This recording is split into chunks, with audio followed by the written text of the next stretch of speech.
Hello students, question number first start करते हैं। Question number first कह रहा है आपका angle B is right angle triangle. तो सबसे पहले आपको एंगल बी या एंगल सी या एंगल डी या ए या पी या क्यू या आर जो भी आपको राइट एंगल दे रखा है, सबसे पहले आपने वो बना देना।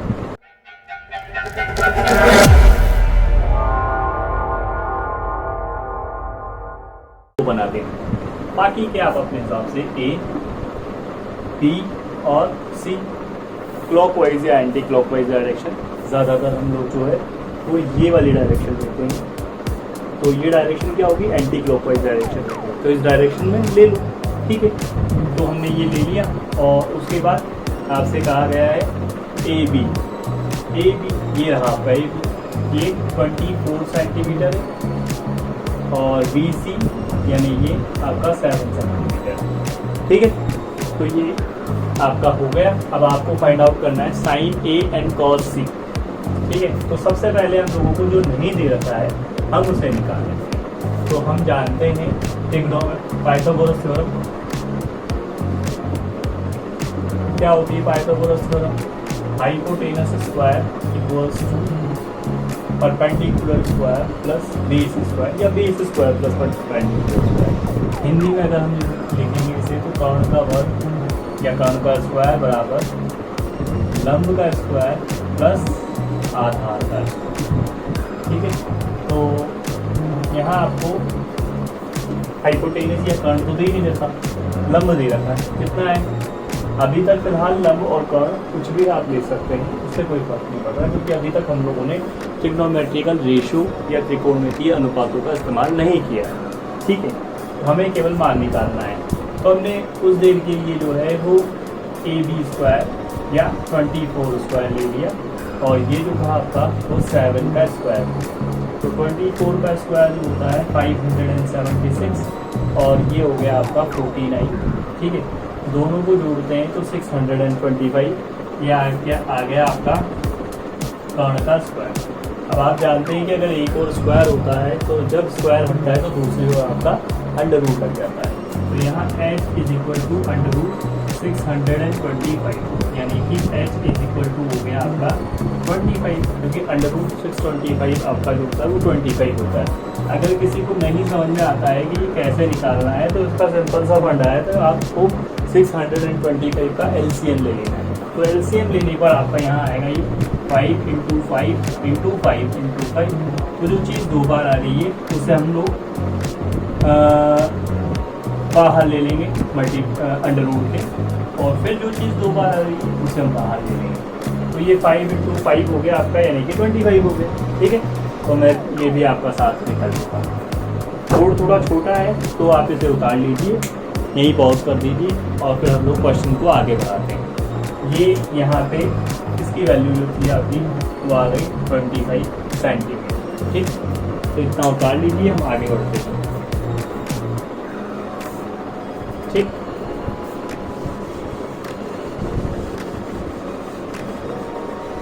चलिए अब आगे देखते हैं। हमें निकालना है, पहला क्वेश्चन है इसी का, फर्स्ट का फर्स्ट, साइन ए और कॉस सी। तब साइन ए यानी कि ए इस जगह है, हमने इस जगह जो है वो थीटा ले लिया, यानी कि ये हो गया आपका बेस या आधार, ये हो गया आपका परपेंडिकुलर या लंब, और ये तो आपका कर्ण था। अब हमें पता है साइन का फॉर्मूला क्या होता है। साइन का फॉर्मूला होता है परपेंडिकुलर अपॉन हाइपोटेनस या फिर लंब बटे कर्ण, जो कि हम लोग पहले लिखा हुआ है। लाल बटा कर हर, या पंडित बद्री के साथ हर हर बोले, ठीक। तो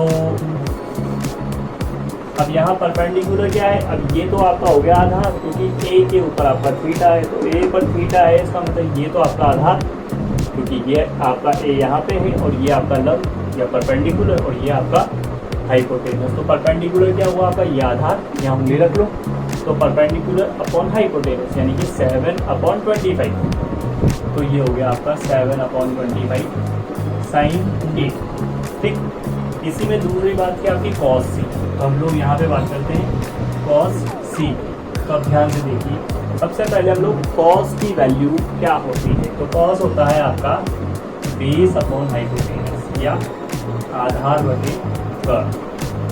ठीक, अब हम चलते हैं वापस से, यहाँ है सी कॉस सी, तो सी थीटा है आपका, सी कहाँ है इस जगह, तो सी इस जगह है, इसका मतलब आपको बेस इस जगह है। ये आपका थीटा हो गया, ये बेस हो गया, ये परपेंडिकुलर हो गया और ये हाइपोटेनस हो गया। बात समझ में आई? Theta is placed on base, theta is placed on base, तो बेस ये हो गया सी कॉस सी, सी यहाँ है, तो ये आपका बेस, ये आपका परपेंडिकुलर, ये आपका हाइपोटेनस, ये आपका आधार, ये आपका लंब, ये आपका कर्व। ठीक है, तो यहाँ है बेस अपॉन हाइपोटेनस, तो बेस 7, हाइपोटेनस 20। ये आपका पहला क्वेश्चन था, पहले का पहला। और दूसरा क्वेश्चन पे हम लोग चलते हैं, तो ये था साइन सी, तो साइन सी क्या है आपका, तो साइन सी, तो सी यानी ये आपका बेस, ये आपका परपेंडिकुलर और ये आपका हाइपोटेनस। तो साइन का फॉर्मूला होता है आपका पी अपॉन एच, तो पी क्या है आपका ये, तो ये हो गया 24 अपॉन 25 और इस होगा आपका कॉस ए, तो ए यानी ये, तो ये आपका आधार, ये आपका लंब और ये आपका कर्व। कॉस का फॉर्मूला क्या होता है, बेस अपॉन हाइपोटेनस या आधार बटे कर्व। तो बेस क्या है आपका, बेस ये है क्योंकि कॉस ए यहाँ है, तो ये आपका बेस, तो बेस 24, हाइपोटेनस 25। ठीक है, मुझे लगता है आपको क्वेश्चन समझ में आ गया होगा, और फिर भी नहीं आया तो एक बार वापस रिवाइज कर लीजिए, फिर भी नहीं आता है तो आप कमेंट कर दीजिए नीचे, मुझे बता दीजिए कि नहीं समझ में आया है, हम वापस से इस क्वेश्चन को और किसी अच्छे तरीके से समझाने की कोशिश करेंगे। ठीक, चलिए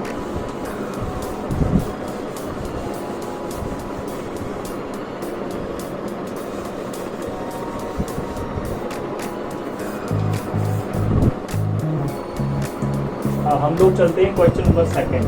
क्वेश्चन नंबर सेकंड क्या है आपका, क्वेश्चन नंबर सेकंड में आपको यहाँ दिया है Q, यहाँ दिया है P, यहाँ दिया है R, यहाँ दिया है 13 सेंटीमीटर और यहाँ दिया है आपको 12 सेंटीमीटर। तो सबसे पहले हम लोग पाइथागोरस थ्योरम से ये निकाल लेते हैं। तो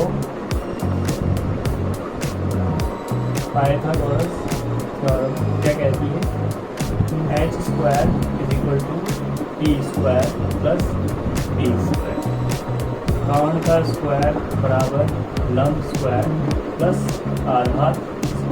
ठीक है, तो कर्ण आपका ये 30 का स्क्वायर, लंब आपका 12 और आधार हम लोगों ने आधार ही रहेगा।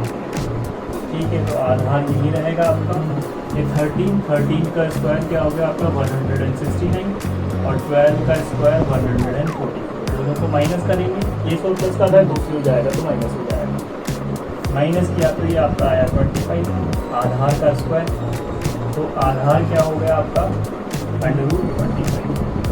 एलसीएम लेके और जो चीज़ दो बार आ रही है उसको एक बार लिखना है, तो ये आ जाएगा आपका 5 सेंटीमीटर। ठीक, ये आपका हो गया यहाँ पे 5 सेंटीमीटर। उतार दो इसे, चलिए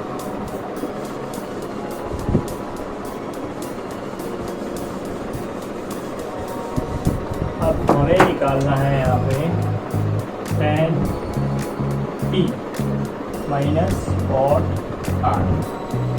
ठीक है, तो tan P, अब ध्यान दो P आपका ये थीटा ये हो गया। अब tan का फॉर्मूला लिख लेते हैं सबसे पहले हम लोग, तो tan होता है आपका परपेंडिकुलर अपॉन बेस या लंब बटे आधार। तो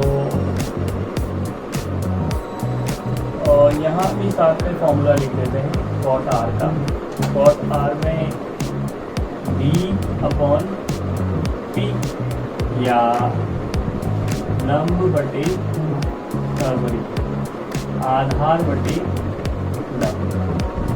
ठीक है, तो जब हम tan P की बात करेंगे, ये लिखने वाली बात नहीं, ये आपको समझाने वाली है, तो उसको मैं ब्लॉकिंग कर दूँगा, यानी कि आपको ये क्वेश्चन में लिखना है। समझने के लिए आपको लिखा है, आपको नहीं लिखना। तो tan p, p आपका ये यानी कि यहाँ पे ये आपका आधार हो गया, तो ये लंब हुआ, तो लंब बटे आधार, ये परपेंडिकुलर अपॉन बेस, तो ये परपेंडिकुलर है आपका p के लिए, तो ये और आधार क्या है आपका ये, ठीक।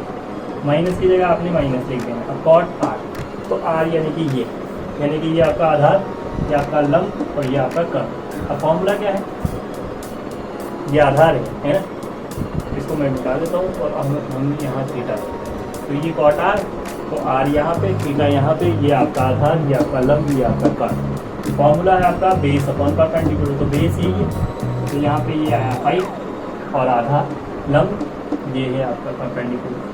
तो ये अब ये है, ध्यान दीजिए 5/12 माइनस 5/12 कट गया, आंसर आ गया आपका 0। चलिए ये आपका क्वेश्चन नंबर 2 ठीक।